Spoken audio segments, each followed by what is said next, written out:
bienvenue dans ce journal. Les ministres des Mines, du Budget et les responsables de la Société des bauxites de Guinée ont procédé à la signature de la convention de base portant sur la construction et l'exploitation de la mine de bauxite et d'une raffinerie d'alumine à Garafiri. Poursuivant son séjour de travail dans la région forestière, le chef de l'État a fait une halte à Massanta et Kisidougou. Procès Alpha Condé a officiellement coupé le ruban inaugural de plusieurs infrastructures. Artisanat à Farana, un jeune confectionne les parures à partir des graines. En séchant les fruits, ce créateur fabrique d'intéressantes perles.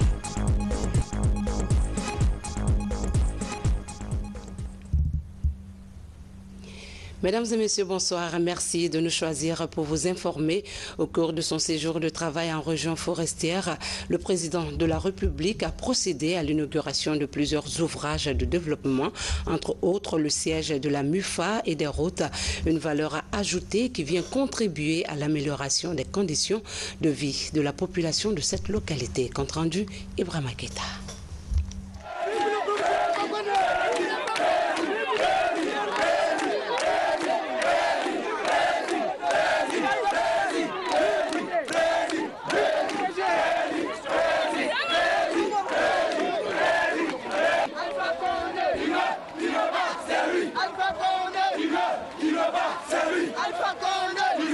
Après Zirikore, le président de la République, professeur Alpha Condé et sa suite sont reçus par les populations de Macenta. Ici comme ailleurs, c'est un chef de l'État heureux de partager ces quelques temps avec la communauté à la base qui a été reçue. Là, le président de la République est venu inaugurer la première mutuelle financière des femmes africaines de la préfecture de Macenta. Après une série de formations, ces femmes ont pu mobiliser 60 millions de francs guinéens comme départ et pour les encourager, le chef de l'État leur offre 600 millions de francs guinéens. Dans cette démarche, Afriland First Bank met la main à la poche et débloque 1 milliard de francs guinéens au compte de la MUFA. Pour ce qui est du MCD des jeunes, après la mobilisation de 400 millions par les jeunes, la banque leur accorde 500 millions de francs guinéens comme ligne de crédit. Il s'agit de traduire en fait la promesse du chef de l'État aux femmes et aux jeunes. Professeur Akafo, Akake, Alota, nous votons, nous dansons, nous mourons. Celui qui dit Alpha n'est pas bon. Celui qui dit Alpha n'est pas bon. Alors qui te dit le contraire? Non, personne. Merci, monsieur le président. Merci bien. Ma santé, nous sommes en tant que la case sans flaline. Le professeur Alpha Condé Kouimalona, depuis la Guinée, la Guinée dit, Mansama Menon Kefolo, Nye la Guinée Kabe Delira, Anye Douaouke Mansame, Ala la Kanda, Ala Mamenankuna, Ne Natank la Kalalomina, Kumatia Manfora, Kouiale, Côte Boral, Anka Adamina, Boubou. Million kɛmɛ wɔɔrɔ million bi naani jira k'o sara ka ban k'a kɛ dugu miliyari siraji la an y'a dɔn mɔgɔ min an tora mɔgɔ 1000 mɔgɔ 100 mais bi an ye mɔgɔ 2000 k'o sabu kɛ professeur Alpha Condé di a bɔra bolokoliya bɛ an na jamana rɔ a bɔra joli bɔ cɛ kun ni muso k'i yɛrɛ sɔrɔ den k'i yɛrɛ sɔrɔ cɛ kunna fila de bɔra bitiki ta ma. À l'image des autres MIFA fonctionnels du pays, les femmes membres de celle de Macenta s'engagent à relever le défi. Au total, 1200 femmes sont concernées par la MIFA de Macenta avec un taux de remboursement de 98%. Vous convenez avec moi que ce joyau qui se dresse fièrement devant vous est tout sauf un rêve, c'est bel et bien une réalité vivante et palpable. Il est l'œuvre des femmes et des jeunes de Macenta qui a été rendue possible grâce à la vision et à la clairvoyance de son excellence, le professeur Alpha Condé, instigateur de ce modèle de lutte contre la pauvreté et de création de la richesse au sein des couches défavorisées. Satisfait de l'engagement des femmes à s'approprier des MIFA du pays, le président de la République, professeur Alpha Condé, leur a encouragé à faire plus. Allah musolno demiselo alka bara minke lagine te sawana nyafe na mabara bara le jamana la wana nyafe ambe nu ka lagine musul tantu parce non seulement ali bara mal teleni albara ira ki mo bendi kal deme Albert Fantan, au moins qui a almensé après la de la 600 millions. Banque bara ira nal ka juluta albasara. Ambeni ka masanta demisol fanantantu. Ba alfanye Fantan le dit, malika après la de 400 millions. On dit ambeni ka demisol fanandeme. Musul bara la Guinée kunayere. Ba Afrilan banque Afranka damila 65 milliards. Comme Musul Jurusara, au Kabé encouragé. Bi 65 milliards, c'est 165 milliards disponibles pour les femmes. 165 milliards au lieu de 65. Donc, il y a eu le Djurula musulman. Mais pour que Anya Moussoul encourage, qu'Adieu l'ait encouragé, pour en faire un demain. À quel bol de Moussoul en 600 millions. On prend 600 millions d'Allemands. 2000 francs en 400 millions. On 400 millions d'Allemands. Après Macenta, direction la préfecture de Kissidougou. Ici, le chef de l'État était attendu et il est venu échanger avec cette population paysanne. De l'héliport, le cortège présidentiel s'ébranle vers la sous-préfecture de Yendé, précisément dans le district de Walto, à une vingtaine de kilomètres de Kissidougou sur la nationale numéro 2.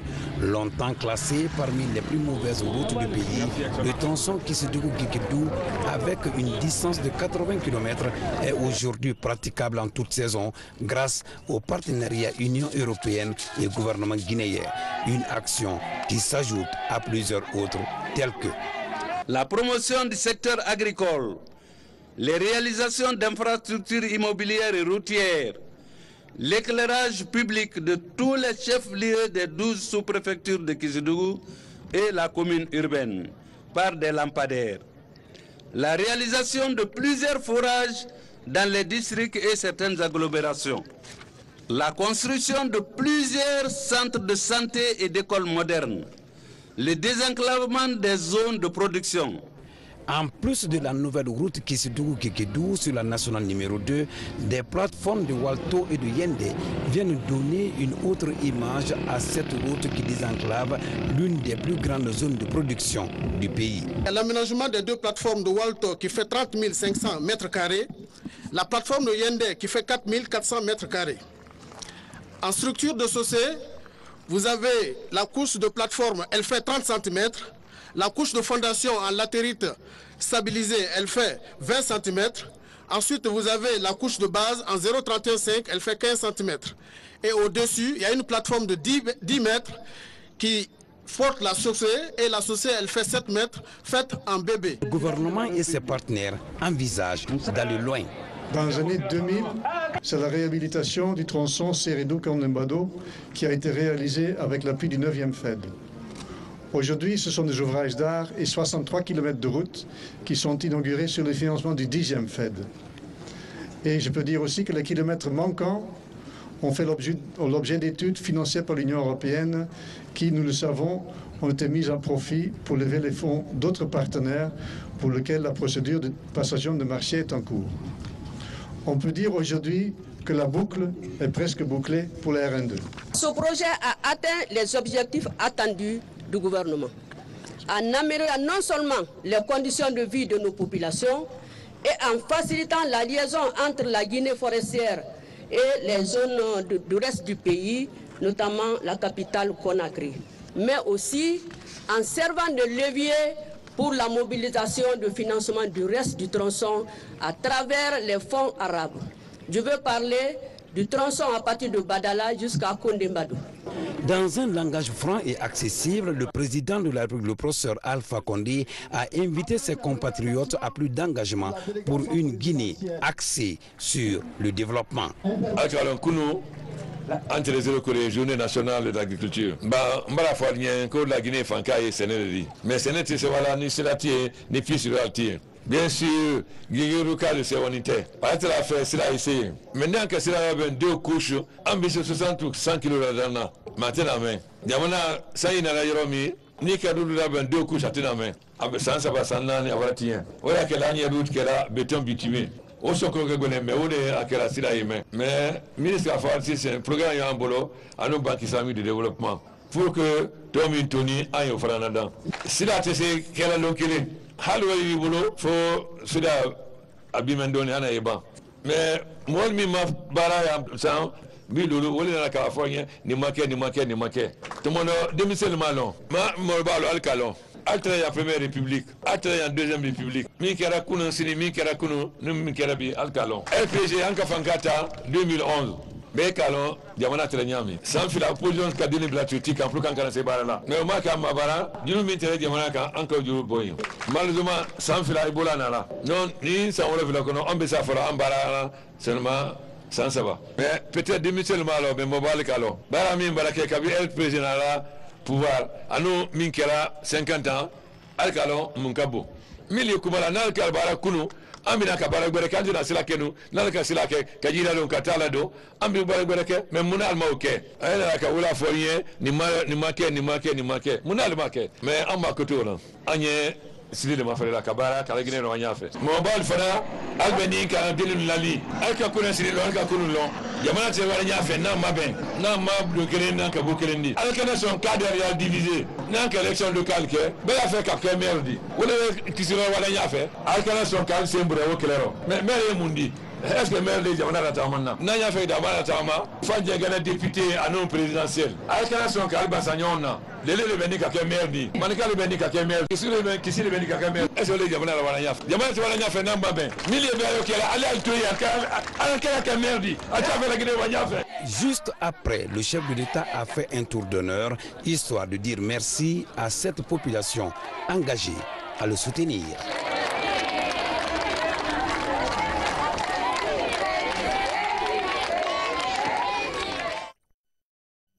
Les ministres des Mines, du Budget et les responsables de la Société des bauxites de Guinée ont procédé à la signature de la convention de base portant sur la construction et l'exploitation de la mine de bauxite et d'une raffinerie d'alumine à Garafiri dans la préfecture de Kindia. Cette signature ouvre ainsi la voie à la construction d'un projet intégré bauxite-alumine en Guinée. Valérie Talimane, reportage. La Société des bauxites de Guinée, une nouvelle société minière. Elle a obtenu par décret le 22 février 2016 une concession minière couvrant une superficie de 502 km² à Garafiri dans la préfecture de Kindia. La réserve bauxitique est estimée à environ 300 millions de tonnes et sa concession a une durée de 25 ans conformément à l'article 39 du Code minier guinéen. Au-delà de l'exploitation de la mine, le projet va s'atteler aussi à la construction d'une raffinerie d'alumine. Cette signature de convention marque le démarrage du projet. Convaincu que le futur n'est pas seulement l'exportation du produit primaire, mais de créer une véritable industrie. Et ça, c'était notre vision. Cette vision est partagée par le gouvernement. Et comme ça, on a développé depuis quelques années ce projet de transformation des bauxites en alumine. Et comme une société diversifiée qui a aussi des activités dans le secteur agricole. Avec un coût d'investissement d'1,4 milliard de dollars américains, la Guinée bénéficiera au titre du projet de plusieurs avantages, dont les emplois directs et indirects en phase de construction et d'exploitation, ce qui permettra à la société de contribuer au développement local et à la création d'emplois au-delà des impôts, des taxes et des redevances. En moyenne, ce qui est attendu en phase d'exploitation, à peu près 72 millions de dollars de taxes annuelles, sans compter les taxes liées à l'importation et à l'exportation et les autres taxes reversées aux communautés. Donc pour nous, c'est un projet très important, sans compter que les à peu près 8000 emplois créés, directs et indirects, généreront aussi des revenus qui seront taxables. La construction et l'exploitation de la mine de bauxite de la SBG aura une production annuelle de 8 millions de tonnes, avec 3 millions destinés à l'exportation et 5 millions réservés à la transformation par la raffinerie. Cela entre en droite ligne dans la politique prônée par le président Alpha Condé depuis 2010 et nous avons avec plaisir constaté que cette société s'engage à aller directement à la transformation de la bauxite en alumine, sans compter les infrastructures accessoires à réaliser dans le cadre de la mise en exploitation du projet, mais aussi les activités connexes liées notamment au secteur agricole qui permettront de créer des emplois largement au-delà des emplois miniers. Dans l'exécution de son projet, la Société des bauxites de Guinée compte s'investir dans la construction des infrastructures sanitaires et scolaires. Elle compte également mettre en valeur 5500 hectares pour la production du riz à Koundara afin de promouvoir la consommation locale. À la page santé, les hépatites virales sont devenues un véritable problème de santé publique. Elles sévissent partout dans le monde. Pour lutter contre l'hépatite C, des journées de consultation gratuites vont bientôt démarrer afin de connaître la prévalence de cette variante dans le pays. Tcherno Maroufba, Ansoumani Toumani Kamara, reportage. Les hépatites virales, un problème de santé publique. Avec ces 5 variantes, les hépatites font plus de victimes que le VIH-Sida et le paludisme. Dans le monde, plus de 500 millions de personnes sont atteintes de cette tueuse silencieuse. En Guinée, la prévalence varie entre 8 et 25%. Selon les dernières enquêtes, une personne sur 12 est infectée de l'hépatite C. Dans cette salle, les spécialistes expliquent le niveau de cette maladie dans le pays et les avancées dans le traitement. L'hépatite C est très méchante et plus fréquente dans les pays occidentaux. Heureusement, on peut la traiter en moins dans 12 semaines. Par contre, l'hépatite B, ce qui est la plus fréquente en Guinée, le traitement, c'est un traitement à vie. Donc l'objectif du traitement, c'est de bloquer la réplication virale, autrement dit la reproduction du virus dans l'organisme. C'est ça l'objectif. L'objectif n'est pas d'éliminer complètement le virus. On ne peut pas l'éliminer complètement dans l'organisme. Donc c'est un traitement à vie. Ils sont très nombreux et très souffrants. Ils n'arrivent à l'hôpital qu'à une phase très avancée. Généralement, c'est les carcinomes hépatocellulaires qui arrivent, c'est-à-dire le malade vient avec un foie très volumineux, nodulaire, avec des liquides dans le ventre que nous appelons acide. Donc ils arrivent là pendant qu'ils ne peuvent rien. Mais ce projet va permettre de retrouver ces malades rapidement et proposer d'autres traitements qui existent déjà sur le marché afin que les complications n'arrivent pas. L'Association pour la lutte contre les infections associées au cancer, dans son projet prévalence du virus de l'hépatite C en Guinée, lance les journées de dépistage gratuits. L'idée, c'est de faire une étude de prévalence nationale pour attirer le ministère de la Santé sur la problématique et l'impact des hépatites virales en Guinée et aussi pour accompagner, parce qu'il ne s'agit pas de dépister les gens et les laisser comme ça. On fait le test et on traite les gens. Donc pour cela, on a invité tous ces partenaires de médecins, les services qui peuvent assurer la prise en charge correcte parce qu'elle est multidisciplinaire. Après les séances de dépistage dans la capitale, ce projet va s'étendre sur les 7 régions administratives du pays. Ce pour mieux toucher les Guinéens qui souffrent de l'hépatite C et de connaître la prévalence de cette variante de l'hépatite dans le pays. Célébration de la Journée internationale des infirmiers, une journée pour magnifier les nobles actes menés par les professionnels de ce métier d'art. Occasion pour réaffirmer leur attachement au travail bien fait et ensuite se pencher sur toutes les questions liées à la bonne pratique de la profession. Sarah Maratono, reportage. La santé est un droit humain. C'est le thème retenu cette année pour la célébration de la Journée internationale des infirmiers. Venus de tous les établissements sanitaires publics et privés de Conakry, ces professionnels de santé partagent leur expérience sur leur rôle dans la prise en charge des patients. Les infirmiers sont le maillon central d'un système de santé. Donc le rôle des infirmiers n'est pas à discuter. Nous sommes à tous les niveaux de la pyramide sanitaire. Dans tous les centres hospitaliers, qu'ils soient privés ou publics, et c'est nous qui nous occupons des malades. Nous donnons les soins. Pencher également sur les défis qui entravent la bonne pratique de leur métier.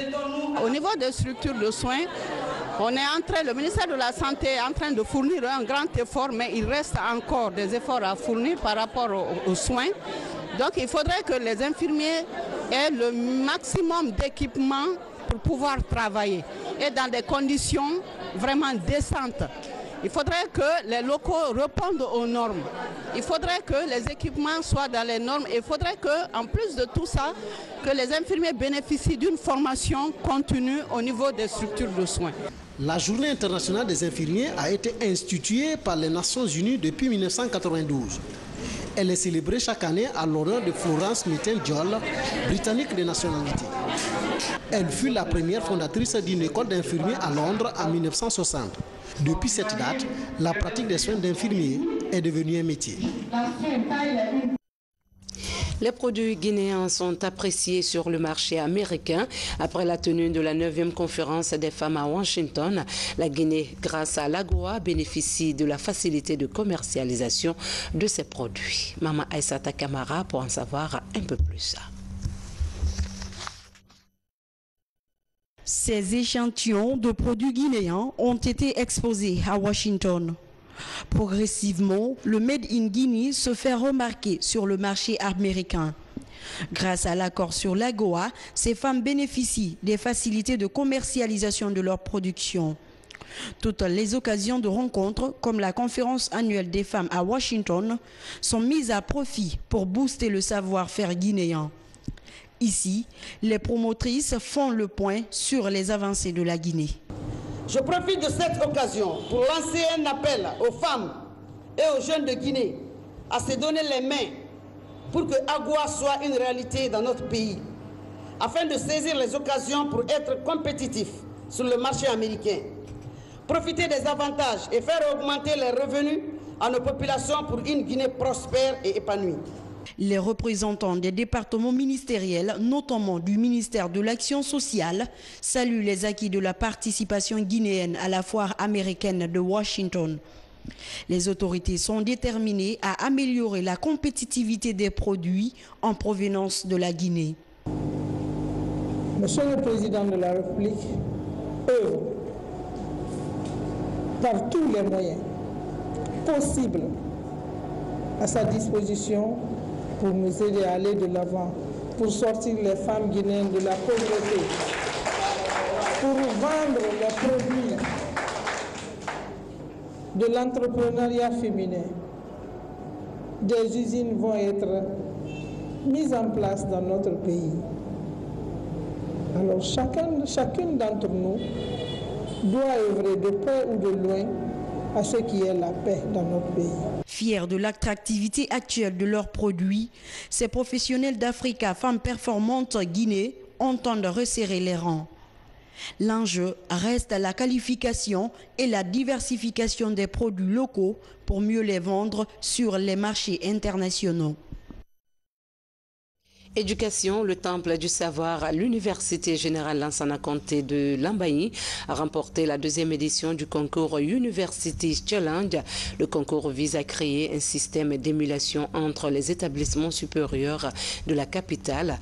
L'événement a été organisé par Guinée Events. Explication Safiatou Kondé. Elles se mesurent entre elles en débat, expression orale, karaoké et en recherche de mots dans un dictionnaire. Ces universités de Conakry se défient pour défendre l'excellence de la formation en leur sein. En finale, 4 écoles se confrontent pour le trophée KPC. Avant de se mettre tous en tête que l'étudiant guinéen n'a pas de niveau, or qu'il y a des gens qui ont du talent, pourquoi ne pas mettre la lumière sur ces personnes?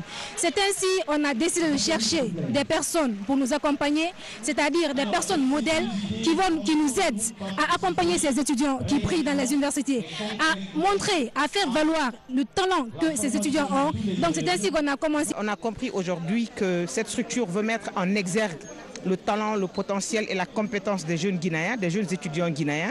Donc il y a des universités publiques et privées qui se sont confrontées. Cette organisation s'est focalisée sur des thèmes comme l'immigration, comme l'entrepreneuriat. Donc ils estiment que M. KPC est un modèle parce qu'il a vécu en Guinée, il est né ici, il a vécu ici, il a fait tout son parcours ici et il a pu réussir. À tour de rôle, les finalistes se relaient sur le podium pour convaincre le jury. La compétition est rude, les candidats de niveau élevé. L'Université Générale Lansana Conté de Lambaye se démarque et va sur le premier coup. a beaucoup travaillé, on a cherché un formateur, il nous a beaucoup soutenu, il nous a aidés. Notre fondateur aussi a joué un rôle important pour la réussite de cette activité. Avec un montant de 20 millions de francs guinéens, le vainqueur de cette deuxième édition University Challenge succède à l'Université René Lévesque.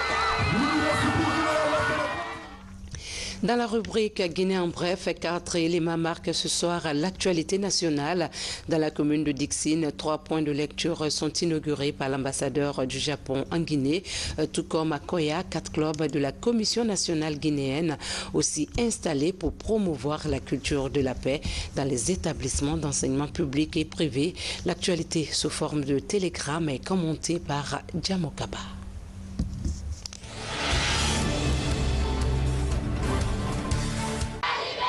Un mois après la tenue de l'événement Conakry, capitale mondiale du livre, les points de lecture s'installent dans les écoles et quartiers de la capitale. L'école primaire El Hadj Oumar II dans Afia Minière, de l'Andrea et de Dixine Centre 2 sont désormais dotés de centres de lecture pour les élèves. Des séances de lecture font partie de l'offre culturelle de ces établissements de proximité équipés par l'UNESCO. Des documents riches et variés, adaptés aux goûts et aux besoins des élèves, sont désormais disponibles dans ces foyers de connaissances. Une ambition du Commissariat général de Conakry, capitale mondiale du livre 2017, accompagnée par le Japon pour rendre accessibles les livres à tous. Le gouvernement du Japon a décaissé 1,4 milliard de francs guinéens pour la création de 5 points de lecture, y compris Dixine aussi.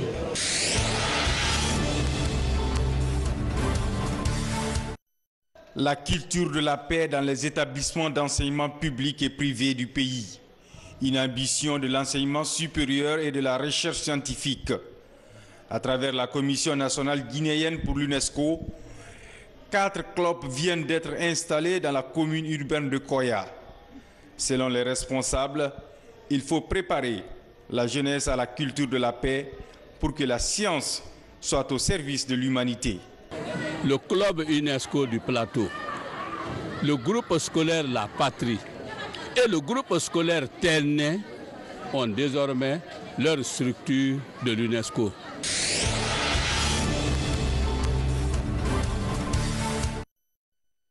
Depuis 19 ans, cette mosquée est en chantier. Cette année, les habitants de Kissoso-Poudrière veulent terminer sa construction. Une mosquée de proximité qui commence à enregistrer des soutiens. Aujourd'hui, les admirateurs reçoivent une assistance de Guinée Industrie. L'entreprise offre du matériel de construction pour accélérer les travaux. Le projet initial, c'était de faire un forage pour la communauté de Kissoso, mais après concertation avec la communauté, il a été ressorti que le besoin qui est vraiment urgent actuellement, c'est certains besoins qui sont liés à la mosquée. Donc aujourd'hui, nous avons décidé de faire ce don-là de 15 tonnes de ciment et 400 feuilles de tôle, conformément à la discussion que nous avons eue avec les représentants de la communauté.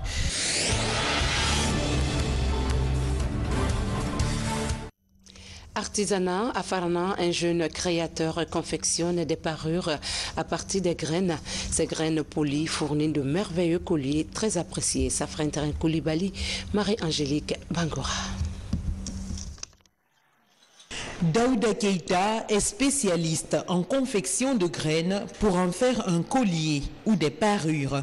Chaque jour, il installe son petit atelier où il met son génie créateur dans les bijoux à base de graines. Des colliers et des bracelets y sont fabriqués. Une idée qui l'a inspiré quand il travaillait comme soignant au centre de conservation du chimpanzé dans le parc national du Haut-Niger à Farana. Pour la confection de ces parures, la collecte des graines est l'étape la plus difficile. Je viens début février pour le ramassage. Je peux faire 4, 5, 6 km. Quand je descends, je peux rester pendant 3, 4, 5 heures comme ça. Je ramasse les graines. Bon, là, c'est les graines qui sont plus dures. Bon, comme ça, ici, il n'y a plus rien dedans. On peut voir, on peut trouver d'autres grains comme ça qui sont plus, il n'y a plus rien dedans. On envoie souvent des tas de ces écorces-là comme ça à la maison et puis on casse, on trouve qu'il n'y a rien dedans. Depuis cette inspiration, génie et innovation sont les maîtres mots de Daouda. L'assemblage de ces bijoux se fait avec du matériel rudimentaire et tout le reste à la main. Les trous sont faits avec une perceuse. Ensuite, les graines sont montées sur les fils jusqu'à obtenir les bonnes dimensions. Plusieurs espèces de graines entrent dans la fabrication de ces bijoux. L'utilisation du beurre de karité entre également dans le processus final de fabrication de ces bijoux pour rendre les graines plus éclatantes. Et la finalité, un design exceptionnel. Le vernis, c'est un produit chimique parce que les graines là, c'est purement naturel. Donc moi, je préfère mettre les beurres de karité parce que les beurres de karité, une fois que c'est extrait, il n'y a aucun produit chimique dedans. Donc je préfère mettre les beurres de karité pour la résistance des graines et pour la durée de ces graines aussi quand on les porte. Au fil du temps, ce travail est devenu l'entreprise familiale. Dans la famille de Daouda, tout le monde s'y met pour subvenir à ses besoins. Après confection, les bijoux sont expédiés sur commande du PPF, Projet Primate France, pour être exposés. Aujourd'hui, je peux tout faire. Je peux percer les graines, les assembler et harmoniser les couleurs aussi. Grâce à ce travail, nous subvenons à nos besoins quotidiens. Des projets de fabrication d'autres types de bijoux avec ces graines pour adapter à d'autres objets sont en perspective. Et puis ce public reportage avant de nous quitter dans le but de se rapprocher de sa clientèle. Vivo Energy lance sa campagne de promotion dénommée Shell Extra Challenge. La campagne offre des opportunités aux clients de gagner une voiture en achetant du carburant dans les stations Shell de la capitale. Lancée le 9 mai, la promotion prendra fin le 31 mai prochain. Algassemouba. Vivo Energy se veut plus près de sa clientèle. Elle met en jeu un véhicule au titre de sa campagne dénommée Shell Extra Challenge. Face à la presse, l'entreprise dévoile les enjeux de ce nouveau programme. Nous restons tournés vers notre clientèle et nous passons notre temps à innover, à réfléchir sur ce qui peut davantage amener la clientèle à plus de satisfaction en consommant nos produits. Pour la voiture, les postulants doivent acheter une quantité de carburant d'une valeur de 200 000 francs guinéens au minimum. Quant aux détenteurs de camions, ils devront remplir leur réservoir à hauteur de 500 litres. Il faut acheter soit du Shell Super Extra, soit du Shell Diesel Extra. À chaque fois qu'on fait un achat à hauteur de 200 000, on a un ticket de participation. Grâce à ce ticket, une souche est gardée dans l'urne qui se trouve dans la station et un reçu, un volet est remis au client. Le 2 juin, nous allons procéder à un premier tirage où nous comptons récompenser 80 personnes. À travers Shell, Vivo Energy commercialise du carburant traité qui permet de nettoyer le moteur et le protéger contre la corrosion. Les Shell, ils ont des carburants qui sont magnifiques, des produits aussi. Le carburant qui me sert, bon, c'est bon pour ma moteur. C'est bon pour ma moteur, la consommation aussi. Cette campagne de promo se déroule du 9 au 31 mai courant dans toutes les stations-service de Shell. Elle est ouverte à toute personne physique majeure titulaire d'un permis de conduire, quelle que soit sa nationalité, excepté les employés des stations Shell et de Vivo Energy. Ainsi s'achève cette édition. Merci de nous accorder du temps, surtout passer de bons moments en compagnie des programmes de la télévision nationale. Bonsoir à tous.